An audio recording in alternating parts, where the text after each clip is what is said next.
નમસ્કાર। અમારા ગુજરાત રાજ્યની સેવામાંથી સેવાનિવૃત્ત થયેલ પેન્શનધારક મિત્રો, ભાઈઓ તથા બહેનો, સ્વાગત છે આપનું આપણી આ યુટ્યુબ ચેનલ એટલે કે ભાવેશ મકવાણા ન્યૂઝ યુટ્યુબ ચેનલમાં। તો બધાને રામ રામ ને સીતારામ, માતાજી હવનું સારું કરે અને બધાને હાજર નરવા રાખે એવી હું દિલથી પ્રાર્થના કરું છું। તો મિત્રો, આજે તમારા માટે ખૂબ સરસ મજાનો વિડીયો લઈને હું આવી ગયો છું। તો બિગ બ્રેકિંગ પેન્શન ન્યૂઝ વિશે આજે આપણે વાત કરવાના છીએ।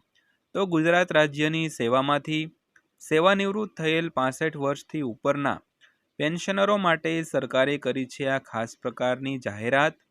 તો આખરે સરકારે પેન્શનરોની સામું જોયું ખરું? તો મિત્રો, ખૂબ સરસ મજાની માહિતી છે, ખૂબ સરસ મજાનો વિડીયો તમારા માટે મહેનતથી બનાવ્યો છે, એટલે વિડીયો તમે અંત સુધી જોઈ લેજો। અને ખાસ જો આપણી આ ચેનલ તમે સબસ્ક્રાઈબ ન કરી હોય તો આવી જ માહિતીઓ રોજે રોજ મેળવવા માટે આપણી આ ચેનલ અત્યારે સબસ્ક્રાઈબ કરી લેજો મિત્રો। તો મિત્રો, વિડીયો દિલથી જોઈ લેજો અને દિલથી સપોર્ટ કરજો, કારણ કે તમારા માટે રોજે આવા નવા વિડીયો અમે બનાવી શકીએ। તો મિત્રો, શરૂ કરીએ આજનો ટોપિકનો વિડીયો। તો મોંઘવારી ભથ્થામાં વધારો।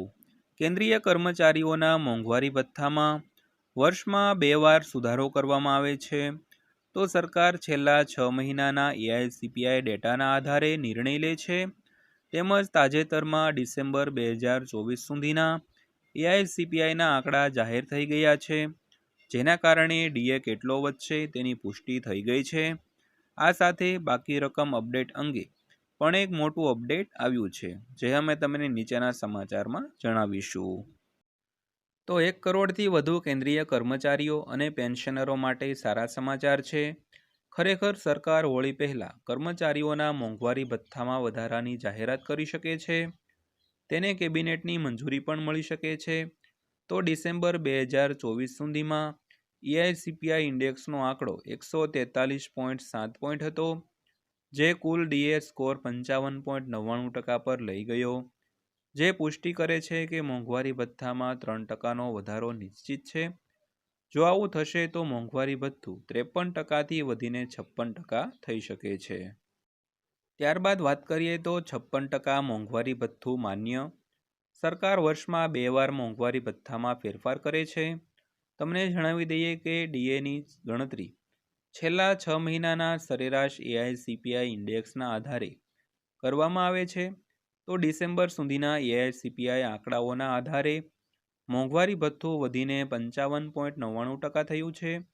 આવી સ્થિતિમાં સરકાર તેને ફક્ત 56% ગણશે, કારણ કે 0.50 પહેલાંનો ભાગ નીચેની ગણતરીથી પૂર્ણાંકિત થાય છે અને 0.50થી ઉપરનો ભાગ ઉપરની ગણતરીથી પૂર્ણાંકિત થાય છે। તેથી મોંઘવારી ભથ્થામાં સુધારો 56% પુષ્ટિ થયેલ છે। તો હવે તેને ફક્ત કેબિનેટની મંજૂરી મળવાની બાકી છે। તો તાજેતરમાં સૂત્રોના હવાલાથી સમાચાર આવ્યા છે કે સરકાર બુધવારે એટલે કે 12 માર્ચ 2025 ડીએ વધારાની જાહેરાત કરી શકે છે। ત્યારબાદ વાત કરીએ તો કર્મચારીઓના પગારમાં કેટલો વધારો થશે। તો મોંઘવારી રાહત મોંઘવારી ભથ્થા જેવી જ છે, જે પેન્શનરોને આપવામાં આવે છે। તો દેશભરમાં 65 લાખ પેન્શનરો છે।